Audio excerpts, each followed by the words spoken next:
Legendary beat. Legendary beat. Hey guys, and welcome back to This is Ghana. In today's video we will be talking about sickle cell. Now, sickle cell is a condition that affects a person's red blood cells or the hemoglobin in their blood. It's a condition that predominantly affects people from Africa, Afro-Caribbean individuals, and also people from the Middle East. Sickle cell disease is a very, very serious condition that affects so many people, but I feel a lot of people are not aware of how it affects people that actually live with the disease. In this video, I'll be raising awareness about this condition because it affects so many people within the black community. And here next to me I have the wonderful Danica. Hello. And she actually has sickle cell disease, or CSD. So Danica, tell me, how is it to live with this condition? Like, what's your story? Well, I'm sickle cell SC, so it's not the most severe, but it's quite mild compared to the severe, which is SS. And with me, there's many different symptoms that sickle cell sufferers have, but mine in particular are usually to do with sight and balance, and also I do have crises, but they only affect me when I'm severely stressed or temperature change. Okay, so what's the crisis about? Sickle cell crisis, what's that about? Sickle cell crisis is extreme pain where you could feel any limbs of your body, so legs or arms, and I don't know how to describe the pain to you, I just could say it's excruciating. There's no way to, describe it or to suggest it to someone how much it hurts, because I can't. It hurts a lot, you have to go to hospital for it. They do give you morphine or penicillin, I think it's called. Yeah, but they don't give me that in particular because I'm already dizzy, so I don't need to be more dizzy or stuff like that. So yeah. So now I was going through your Twitter, and you actually obviously explained some of the symptoms of sickle cell, and one that actually popped up, and I thought that's quite interesting, was the hand and foot syndrome. Yeah, could you explain that and just explain what it? Well, hand-foot syndrome is usually found in babies and young people under the age of 5 with sickle cell, and that's the first signs of sickle cell, because usually you can't detect sickle cell under the age of 5 months. So when a baby has hand and foot syndrome, that's instant sign to the doctor, yes, this is a sickle cell case. And hand and foot syndrome is when your hands increase in size, so swelling, same with your foot, abnormally, so there's no reason for it to swell. It hurts while it swells, and usually when it does swell, it changes different colours, so it becomes more reddish in a sense. So yeah. Well, it's like a bruising. Yeah, as if it's bruised. Yeah. It's as if you shut your hand in the door or your foot in the door. Yeah. And it goes really big and quite reddish purpley, depending on your skin tone. Okay, it's quite interesting. But I really learned a lot from your Twitter feed. I actually think it was very, very informative. Thank you. Now, with sickle cell, so you can be a carrier. Yes. Right, or you can have the sickle cell trait. But whilst I was doing my research, they showed the different ways one could possibly either be a carrier or have the disease. Yeah. So, would you be able to explain that to us?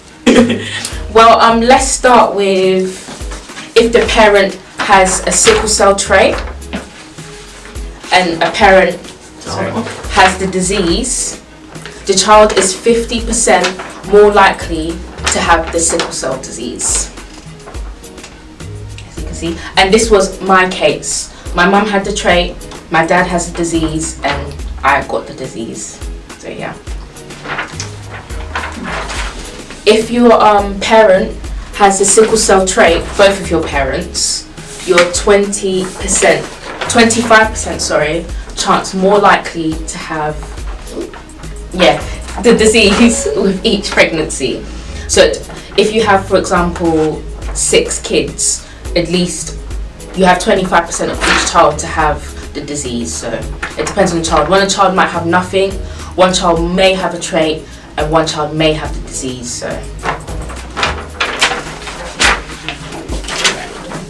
So if one parent doesn't have any form of trait or disease, and the other parent has a trait, the child is more likely to have the trait with each pregnancy.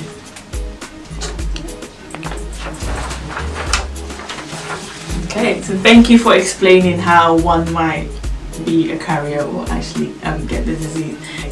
So having just like spoken about, you know, how either having a trait or how one can be born with the disease, like when I was researching, I thought, okay, sickle cell trait and being a carrier is the same thing. Is there an actual difference? With some people who have the trait do experience some symptoms, but usually the trait is not considered the disease. You are considered a carrier, so you wouldn't expect any symptoms. Some people with trait are not even aware they have a trait. So it's a rare occasion that someone with a trait would experience disease-like symptoms. Now, with regards to sickle cell awareness, do you think that there is enough or awareness about it, or do you think more should be done? I personally think more should be done because not a lot of people are even aware that they're carriers, yet alone some people don't even know they have the disease or the trait. And I feel like in this time and age, we're advanced in medical research, we're advanced in medical technology, but why is it that still people are dying from sickle cell? Why is there only a few people with a certain type of sickle cell can be cured? And it says to me that a lot of people, in fact, for us to make this video, it shows a lot of people are not aware of sickle cell and what's happening. My situation. Yeah. I didn't really know much about it. You know, I've just been probably reading a few things online, or that I saw your Twitter thread, or going to events and you have sickle cell charities, you know, just coming there to raise awareness about it. But I've actually never done a lot of research about this condition and the fact that it actually affects so many people within the black community.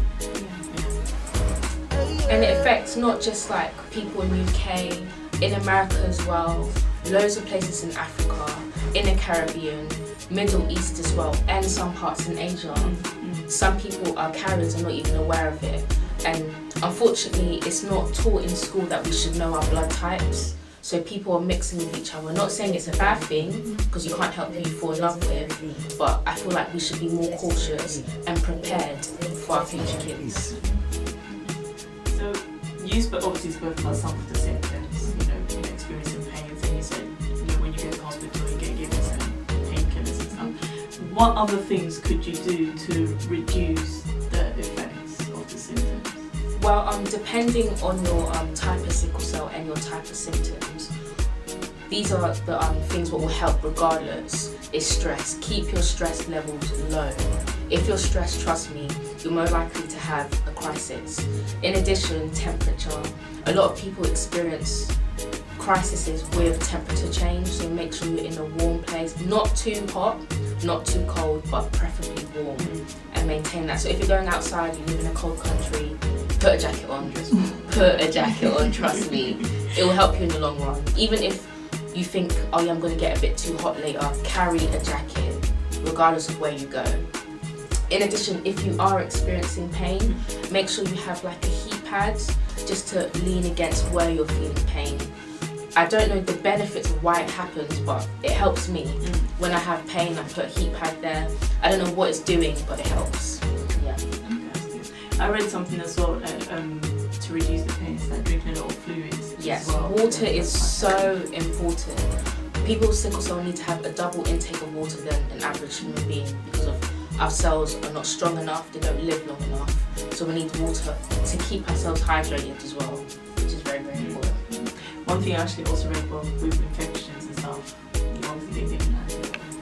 So in more serious cases, some individuals might need blood transfusions and stuff. But I think, you know, having looked at all the symptoms and, you know, some of the treatments that, you know, people with sickle cell disease need to go through, really just highlights how serious this disorder is. I really didn't know about that, you know. And it's actually an eye-opener, actually. So I think that my final question to you would be, what would your advice be to a young person, well, not necessarily a young person, but to anyone that is struggling to live with this condition? I say find forums with people who are discussing their experiences with sickle cell, because a lot of a lot of sickle cell sufferers feel alone because not a lot of people talk about it. And I feel like if you take steps to talk about it yourself, people will reach out to you and you could create a mini community. Having support is the main thing. And a lot of sickle cell sufferers don't have support from home because their parents don't really understand. All they see is the pain. They don't see the emotional effect of it, how you just feel alone, no one else can feel your pain, you don't know how to describe it to other people. So keep a record of it. So record how you're feeling day to day and allow people to watch it so they can understand. For example, if you feel comfortable, make a YouTube account. You talking about your experience could help so many other people and in fact help yourself because you're starting to be more aware of how you're feeling through these videos and through however you want to record. Thank you very much, Danica, Thank you for having me. coming here and actually talking about the sickle cell and sickle cell disease. Because I feel a lot more awareness needs to be raised about this condition, especially within the Black community, because it affects so many of us. And you know, if you want to know more about it, you can go on the NHS website and also look at the Sickle Cell Society. It's a really good website that gives you so much information about sickle cell disease, and they have events and how you could get involved about, you know, giving people more knowledge about this condition. They're also on all social media platforms, on Twitter, Instagram and Facebook as well. So it's the Sickle Cell Society. So thank you very much for watching this video, guys, and I hope it was informative. Please don't forget to subscribe to my channel and follow me on all my social media platforms, which you will find below here. And also don't forget to follow Miss Ghana UK as well on all social media platforms. I'll put the details down here again as well. And don't forget to follow my wonderful friend Danica on The Pink Daya. Is that my hat? Yeah, that's exactly my what hat. she doesn't remember her hat. But anyway, all the information will be in the description box as well. So thank you very much, guys. Bye. But the mic, they sound too loud. What's up, So see, now it's recording. It's not saying anything.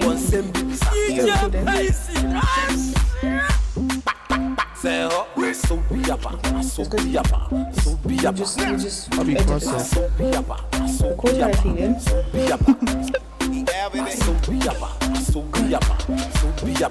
Hey guys, and welcome back to This Is Ghana.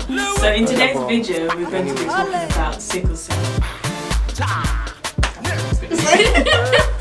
Oh, not bad, not bad. It's okay, just keep going. Just cut this bit out from the beginning. Okay, let's start this again then.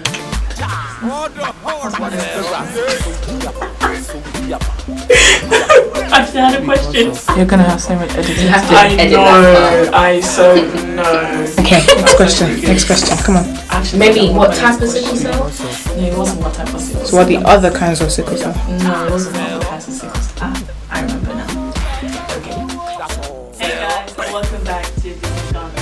So in today's video, we will be talking about sickle cell. Sickle cell is a genetic... I was going to say